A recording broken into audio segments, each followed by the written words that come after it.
what's it like? What's it like working with Victorino? Is it a lot of fun, or is it, tell me about it. Um,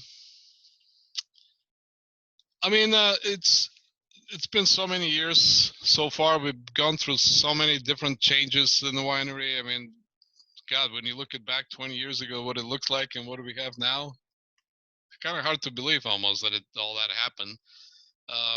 But it's always been fun. Let's put it this way. It was never an adult moment. And Vic is easy. I mean, it depends. Sometimes if he gets too overwhelmed, I know exactly when that happens, and I don't even talk to him. Yeah. But when I get his attention and explain to him and tell him, for instance, I don't care what you do for other people, we got to do this for Trentadue first, and then you go on to other places. And he goes, well, I got other clients. I said, I know you do, but this bottle has your name on it, right? And then gets motivated pretty quickly. That's great. What is your biggest challenge in the winery? What keeps you awake, or what makes you go, oh man, what's your biggest challenge? Well, I would say first thing probably people, and we've dealt with a lot of great people at the winery. Then we had some that they weren't so great, but people management and getting the right person for the right job, it's always been the hardest thing. The rest of it is let's see, perhaps I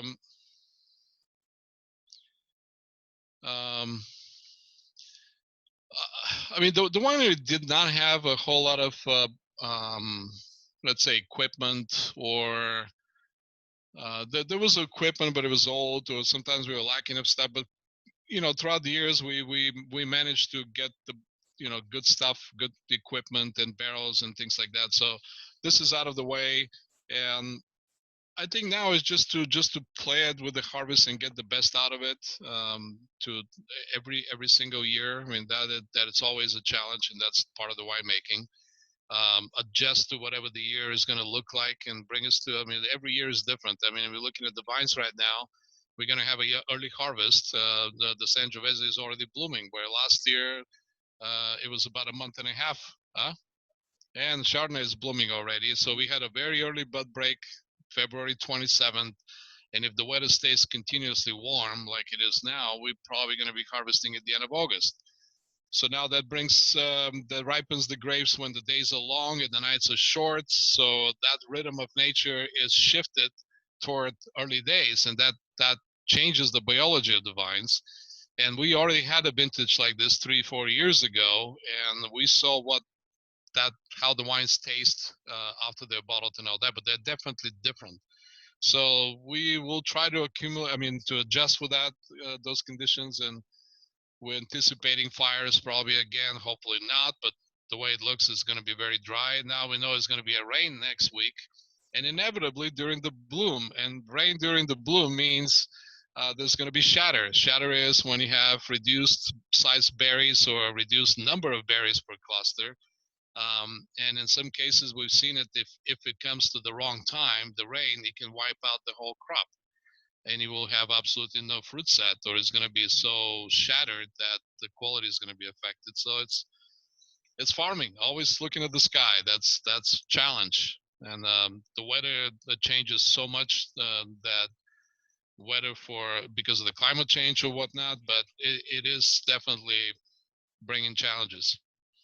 So very quickly before we get into the next piece of what I want to discuss, I happened to be at the winery when the rolling blackouts were happening last year. Tell me, tell everybody here, what is that like for you, and what's that like in terms of dealing with that? It's got to be an absolute complete nightmare. It was, and it is. I mean, harvest is usually a very stressful time without any extra disturbances like we had in 2017 and last year. I mean, it looks pretty apocalyptic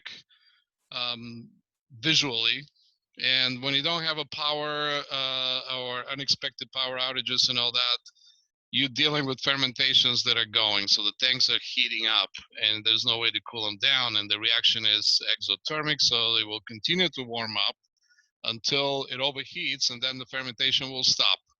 And from that point on, depending on the amount of sugar that it's left, the path to vinegar is really quick. And there's not much we can do about it without power. So that's the scary part, that the wines can actually turn to garbage rather quickly. Last year, thankfully, we got our stuff ahead of time, or we got lucky. We got our generators. Then the evacuation, that was another thing. It's one thing you don't have a power, and then a second, you can't even get to the winery legally without being chased out by the sheriffs or the National Guard. And for some reason last year, all the exits off the highway were blocked except the Independence Lane, which is the one that goes to Trentadue. So the very first night when Victor had to evacuate from Dry Creek, he came to the winery and they camped out here with Cindy and one of his friends. But then they left at 3-4 o'clock in the morning, right? So Victor called me and said, can I come to your place up in Cloverdale? And Cloverdale was like out of a completely different place. It was blue skies, not even the remnants of fire. So they came in the morning. Molly tried to make him coffee, and then she realized that there's no gas. And apparently they shut the gas in Cloverdale without telling anybody. So then we're sitting with Victor drinking coffee, and it's like, what are we doing here? It just makes no sense. It's harvest time, and we're sitting here drinking coffee at 10 in the morning. That's ridiculous. So Victor says, I got to get out. I got to get to the winery.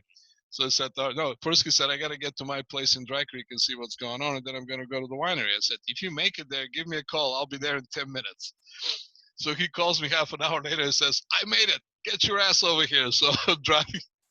So we got the generator stopped doing some pump overs. Half the crew was scattered south of here. The other half was up north. And we had a guy here, Bulgarian intern, who actually slept at the winery. He was chased out by the sheriffs at 1 o'clock in the morning.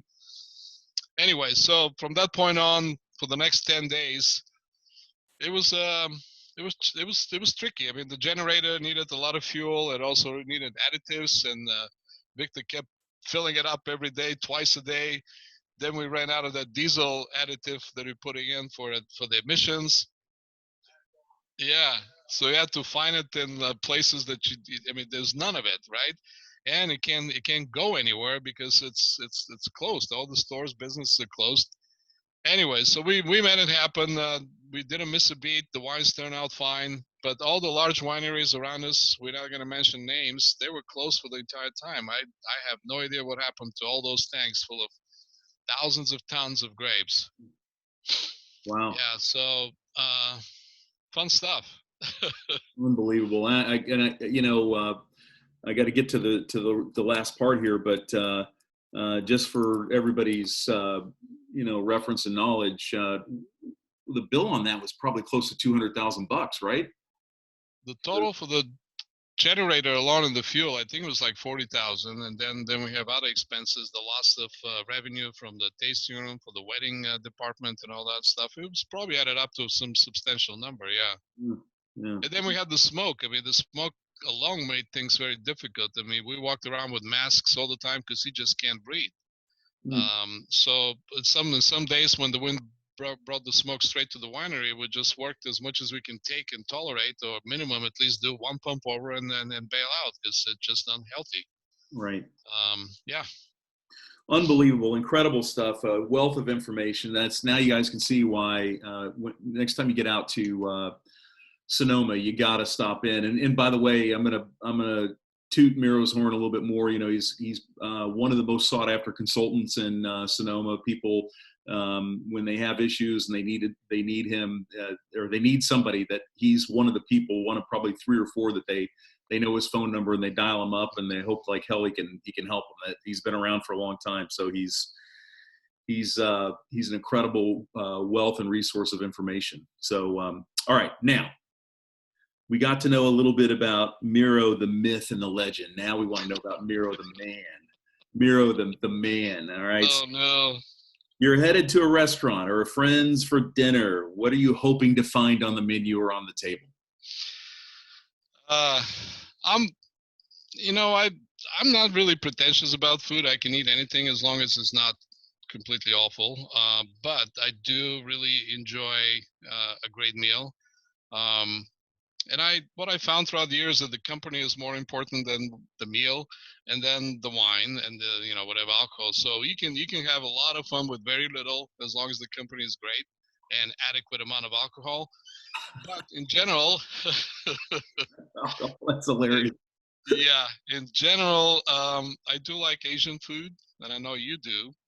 I'm pretty much all of it. I mean, doesn't matter what region it comes from. I do love seafood, any form, shape, and kind, as long as even if it's still moving, sometimes. But I do have a fond. I mean, I respect a good barbecue. When I was growing up, meat was pretty much for special occasions.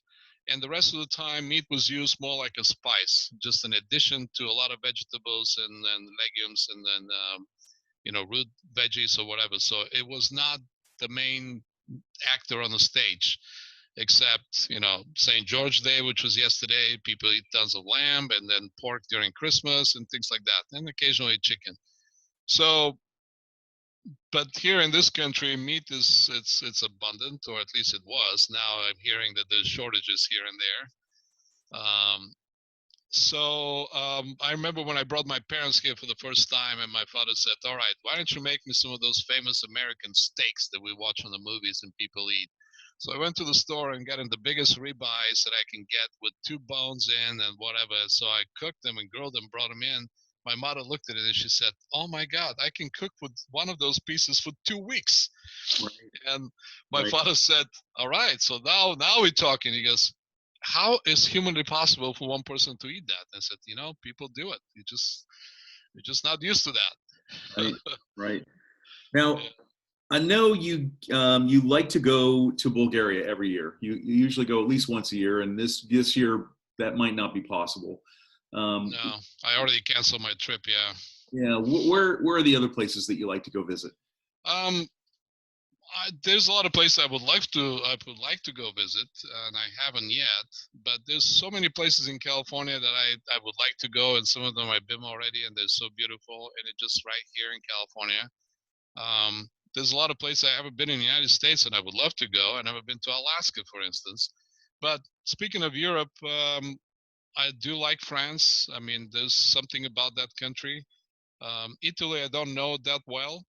I also like the little country of Hungary, other than Bulgaria. I mean, Hungary is kind of reminds me of Bulgaria, but there's also something else there. There's a little bit more dark passion, and the drinking habits are really strange but good. The food is good, spicy in a way. So anyway, I mean, I love to explore, and I remember when me and my brother were kids, and we were looking at the world map, and we're pointing at this is during the communism, and we're looking at these places that there's no way we're never going to see any of that. And then just short periods after that, 6, 7, 8 years, I was on the Pacific coast of California. I mean, I would never dream that this would ever happen, but it did. So there's still time. Hopefully, this world is not going to go to hell completely, and then we're going to be able to see other places and move around. Yeah.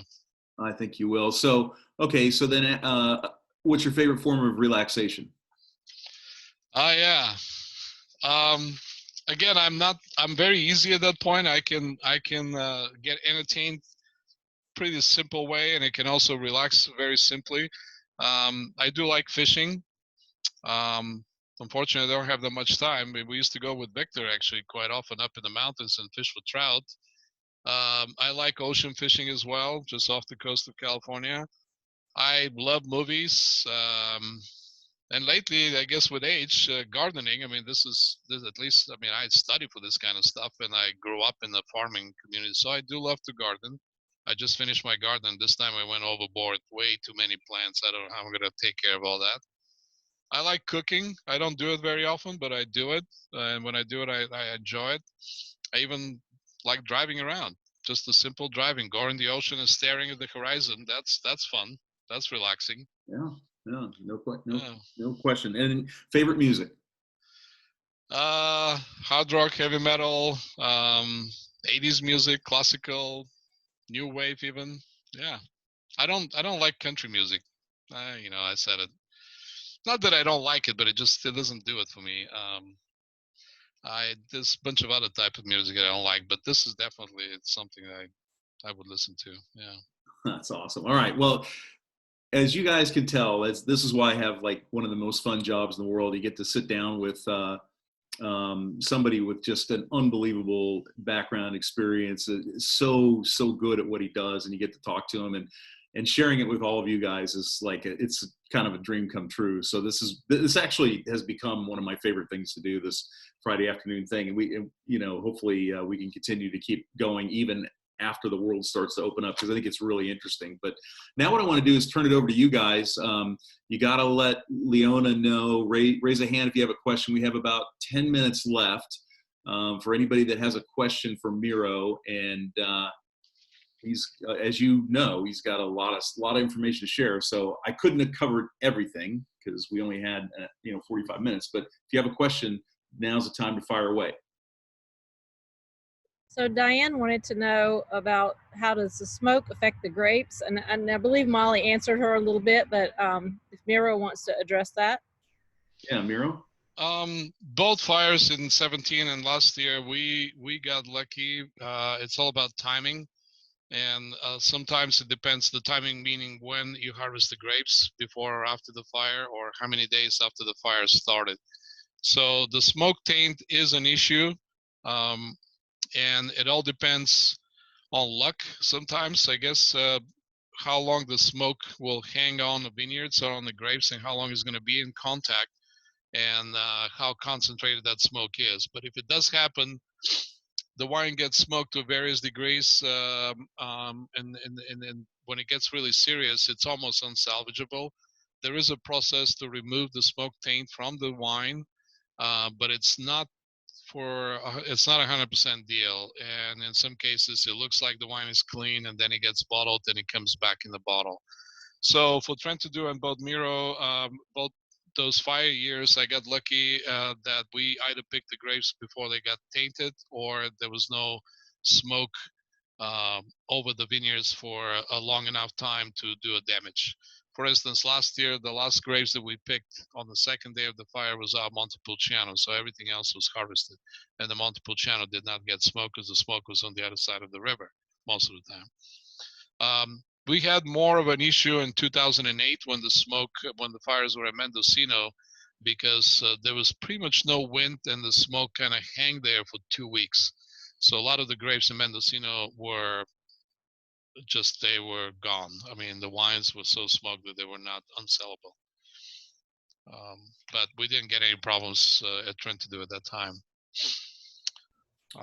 Yeah, so that's the problem with the fires, besides the rest of the inconveniences. But yes, the grapes do get smoke damaged. Victor lost the vineyard last year due to smoke taint, and some equipment got burned subsequently. In 2017, Trentadue, we had a contracted vineyard in Knights Valley, which was actually up in the valley above Tubbs Lane, and up in the mountains above Tubbs Lane, and that got burned at 4 o'clock after the fire started. So by 1 o'clock in the morning, the vineyard was just surrounded by fire, and I couldn't even get to it. So we did nothing. I mean, the grower took insurance, and that's it. Ooh, all right. What's next, Leona? So Leanne has a question. Leanne, I don't know if you want to go ahead and unmute and ask your question.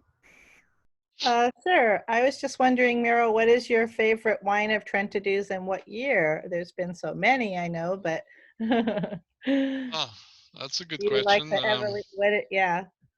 My first year here, 1999, I got lucky being a rookie, a new winemaker, a new winery, but the harvest there was a really good year of 1999. And we made some really good wines then. The Zinfandel was fantastic from 99. Also, the Petit Syrah. Let's see, another year that I really liked, I believe was 2006, was a good year for us. I kind of like 2011. Also, 2011 for some varieties was really, really good. That was a very controversial year. We call it the European harvest, because it was the coldest year I've been to in California. So the wines were kind of rough in the beginning. They tasted like European wines when they needed at least 10 years to develop. The alcohols were lower, the acids were higher. Very, usual signs of a cold vintage. Other than that, 2012 was really good that I remember. After that, or before, let me think, 2007 was a good year. And a Yeah. second part of it would be is how long would you hold some of the Petite Syrahs then? As long as you can. Okay, yeah, we're holding on to some of Yeah, it. some of the Petite Syrah, especially those that were made in the earlier days, I guess in California. I would say with Petite Syrah, they start getting into a very comfortable range. Like right now, 2006, 7, and 8 are starting to drink really nice. Okay.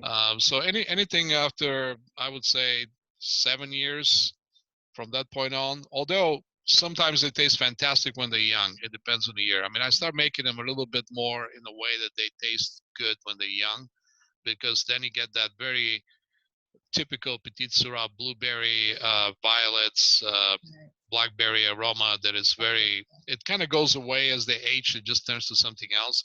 But as far as the whole bouquet of the wines, after 10, 12, 15 years, they get really, really nice. Awesome. Thank you. Miro, is there any white wine that you like to make? I like Sauvignon Blanc. And we made some of it here. We still do. Chardonnay is not my favorite, but I'll do it. I would like to make Gewürztraminer. I would like to make Gewürztraminer if I find some good grapes. Yeah, and Riesling, I'm not sure. It's kind of tricky there. There's too many different styles you can turn it into, and I'm yet to find good Riesling out of California. But there are Gewürztraminer. So there's also a lot of white Italian varieties that I think they do well, and I would like to make some of those. And I've tried a lot of them made here in California that some people are making them really, really good. So yeah, I would love to. I mean, now we have some empty land here, so maybe we'll plant some warm, loving Italian white varieties. Nice. Right. Victor's gone, oh God. All right. So the next question we have is from Barbara Sacco, and she wants to know what your favorite wine to drink when you're not drinking Miro Cellars or Trentadue. Oh, that's right. Let's see. By the way, probably Pinot Noir. From Pinot Noir. I mean, Burgundies, but I don't want to pay that much for some of them. If I find some good deals, I'll do. I also like Chateauneuf du Pape wines, Rhone style wines, and Rhone, the original wines from there. I do like those. I think they're probably the easiest to understand and easiest to pair with food. Cabernets, they're very pretentious most of the time, and then you got to find the right one, and they usually get expensive, and then you have to wait a lot of times for them to come around. So I guess I have a preference to not easier, but probably fruitier wines than overly aged wines, because not most of the wines don't take the test of time really well. So yeah, I like Scotch. Scotch. That's funny. So what we're going to do is we've got 4 minutes left, and then we'll disband. We have one question that's a follow-up on smoke taint that we will discuss after 6 o'clock. So if you want to stay and listen to that question and hear the technical answer to it, you're more than welcome to stay. We won't shut this down until that, but we normally try to be done at right at the hour mark. So we've got 3 minutes left. Does anybody else have any kind of question that they want to ask the master here before we end it? It looks like Tansy has a question. Tansy, go at it.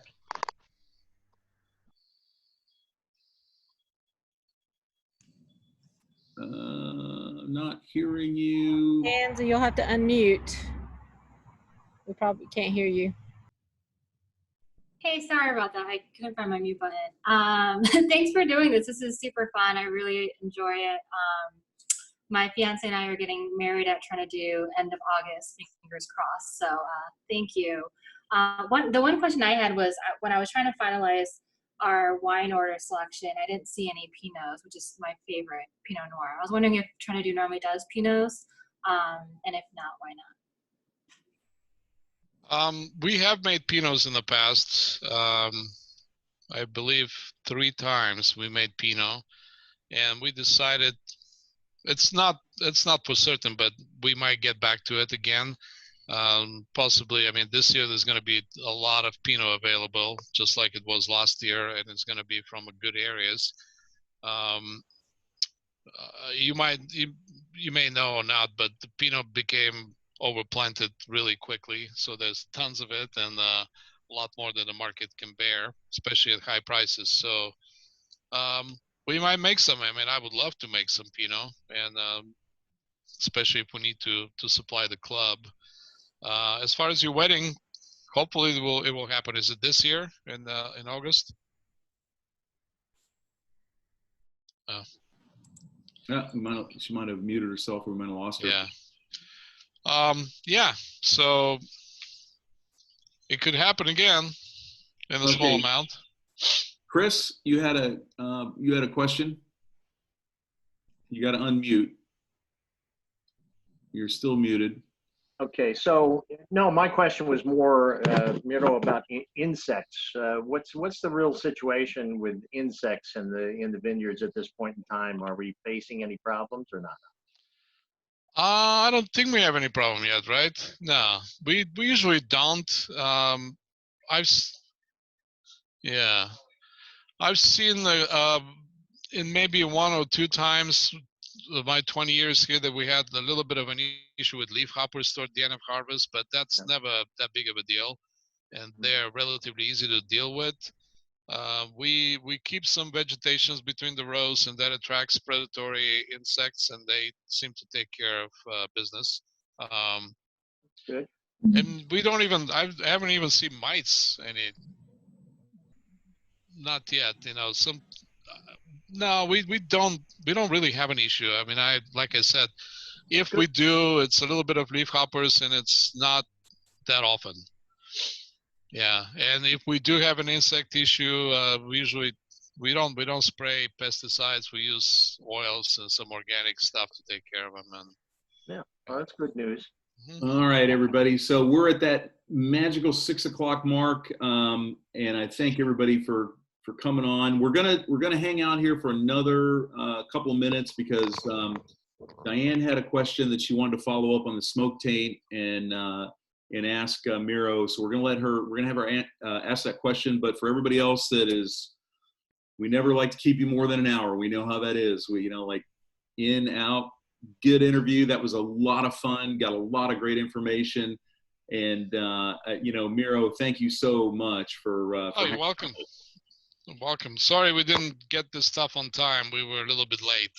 That's all right. Technically. Van Sarah also has a follow-up, has a question as well. So if she gets hanging on, then maybe she can go after Diane. Yep. So Diane, go ahead and ask your follow-up question. You got to unmute.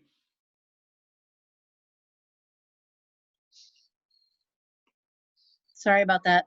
There we go. So Miro, you mentioned that there was a process for removing smoke taint, and I'm wondering what that process is. Roughly, in general, it's a type of a reverse osmosis. So the wine is ran through a very, very tight molecular size resin filters under high pressure, and then the fractions are separated.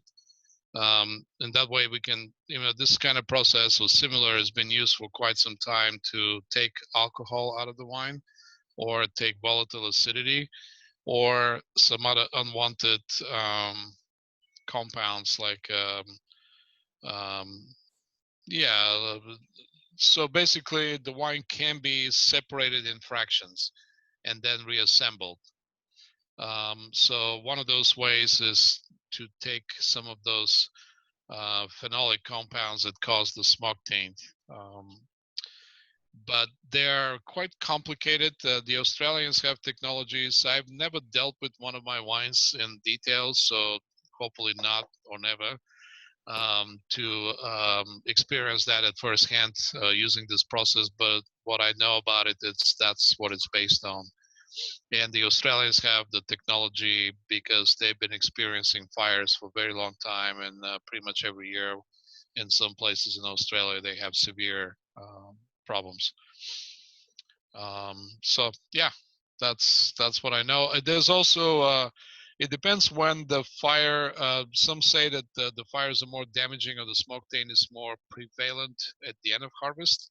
Some say early in the harvest when the grapes are still green, because they incorporate some of those phenolic compounds into the structure of the grapes themselves. But then during harvest they have that kind of a sticky film around the berries, and that can absorb the smoke and the smoke particles and also carry it into the wine. I mean, some people actually wash the grapes before they bring them to the winery to wash the ashes off, especially if it's machine harvested, because a lot of that will end up in the grapes and inevitably you'll have smoke taint problem. That's about it as far as I know. Excellent. Sarah. Hello. We got a chance to see you this summer. Hey. And time with you. Hello. So my question is, under quarantine and during this current situation that we're all in, we've lost on-premise sales for the most. Are you seeing an uptick in direct sales from the wineries? Yep. And how has this quarantine affected you personally and the winery? First, direct sales, yes, absolutely. Pretty much everybody is experiencing increased direct-to-consumer sales. And on national level, seems like grocery store sales have increased about 30% than normal, which means that they probably cover for some of the losses because of the on-premise sales. Restaurant businesses are gone. So people, in some studies show that the people increase their drinking by 40% during the lockdown, which is what else you gonna do, yeah? So as far as us, it's been very unusual, very it's almost like it being in a movie of some sort, except it's real. In a way, I kind of got used to it. It's going to be hard to get back to normal schedule, because during the time of lockdown, I was coming to the winery for almost every other day. The crew has been out most of the time. We started back this week. A lot of wineries never closed because we are considered essential business. I mean,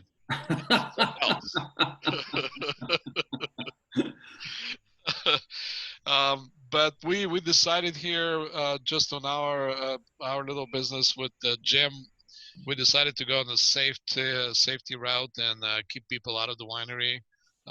You know, everybody got paid during that time, but just to be safe, we stayed out.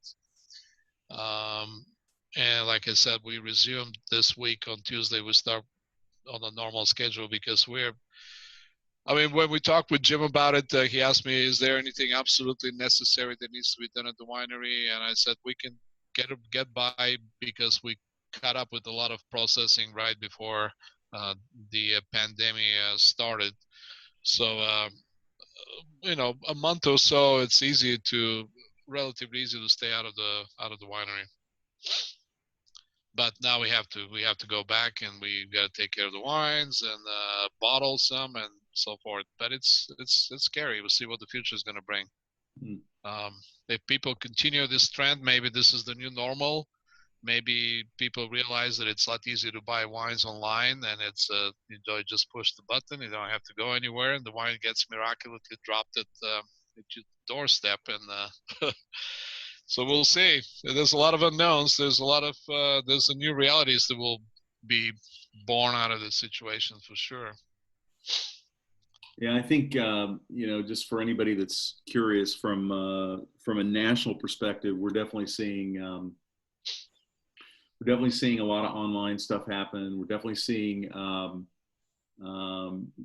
direct to consumer from the wineries.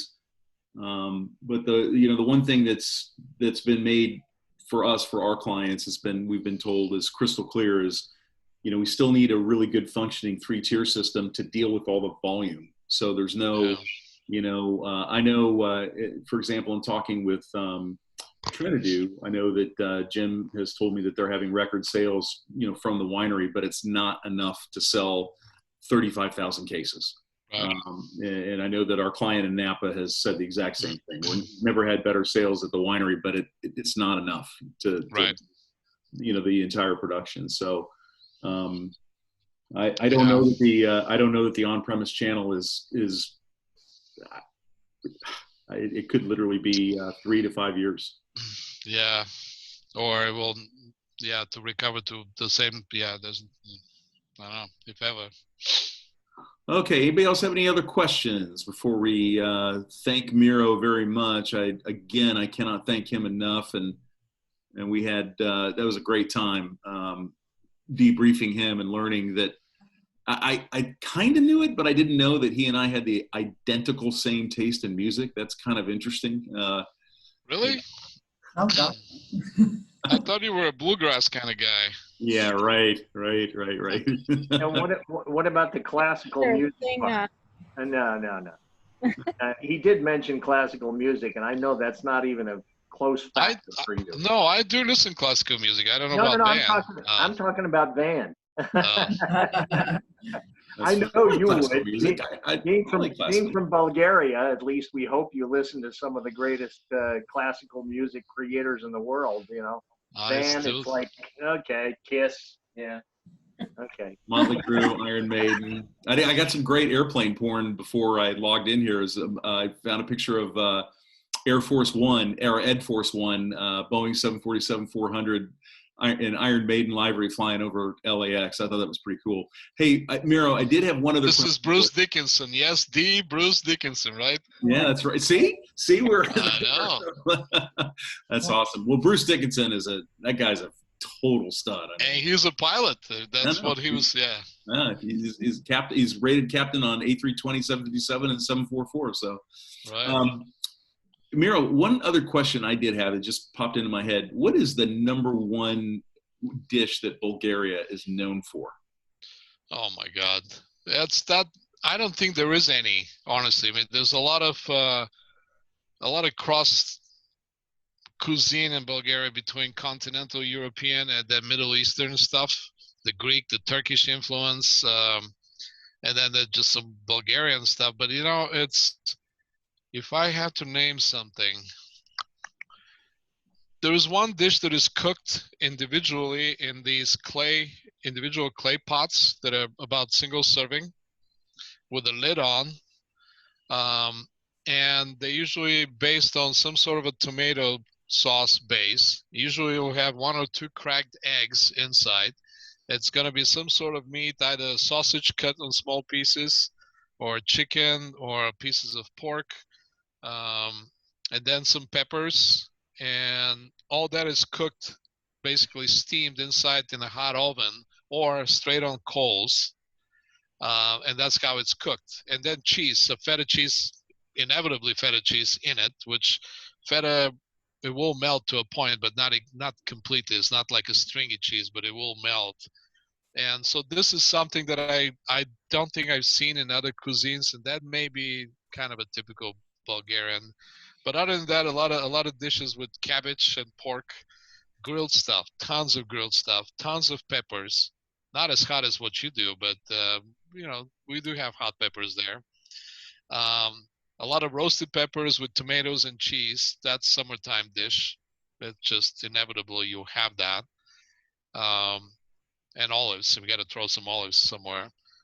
And that's it. The rest of it can be very international. I mean, we have things like shish kebab, which is not Bulgarian, but it's Middle Eastern.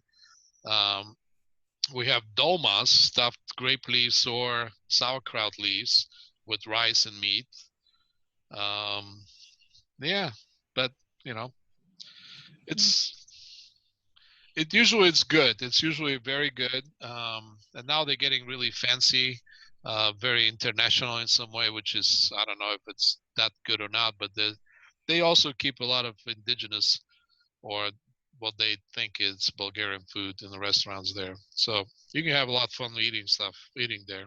Yeah, that's one of my favorite things, and I would say of this entire mess that we're all living through, going and experiencing other cultures is. And food there is still relatively inexpensive, and it's very plentiful. Every place you go, it's almost like they try to impress you how much food they're going to serve you, how many varieties of it. Even if you think you're ordering one thing, and then you get 5 different dishes, and you go, what is that? You will be surprised that it's that complex. It's not just a single order of something. My experience in the Eastern Bloc has been absolutely spectacular. I mean, I have not been to Bulgaria, but I've done a couple of the other countries, and well, hopefully we'll go there. We'll take Victor with us too, and that'd be a lot of fun. That'd be a lot of fun. Huh? Guys, if anybody, unless somebody else has a quick question, we'll wind it down. We went an extra 15 minutes. Thanks for staying out with us. Molly is going to get us the recipe for that dish, and we're going to put it up on the website, and we'll put it on the Preston Lane Facebook. All right. Now, Van, I apologize.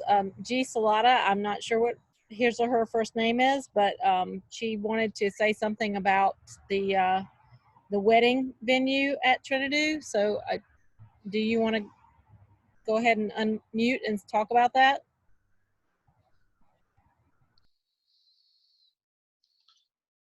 Okay. Yeah, we just, last summer, our son got married there, and it was an absolutely incredible experience. Beautiful venue. Awesome. It is a beautiful place. You got to get the chance to go to Trentadue, meet Miro, taste the Trentadue wines, taste the Miro Cellars wines. It's an absolute bucket list thing to do. There's no question. And we're still having fun doing it. Miro, thank you so much. Thank you for taking the time. And Molly, thank you for everything you do. I just had a great time working with you guys, and I enjoy this very, very much. I can't wait to do it again. And real quick plug, next week we're going to have everybody, Victor, Miro, Molly, you're more than welcome. We'd love to have you on. We're going to have a guy from France come in. His name is Emmanuel Montes, and his daughter, who's taking over his business. And they will be the people that we interview next week and talk with, and that should be fun. He's an export broker, so he works with a dozen or so, 18 clients in France, and then in Spain, and he brings their wines over to the United States, and so he'll be with us next week to get another. Sounds fun. Interesting. Angle on the business. So, thanks everybody. Appreciate it very much, and goodbye for now, and we'll see you again. Good to see your face, Miro. Bye. Bye, Miro. Bye, Tucker. Mwah.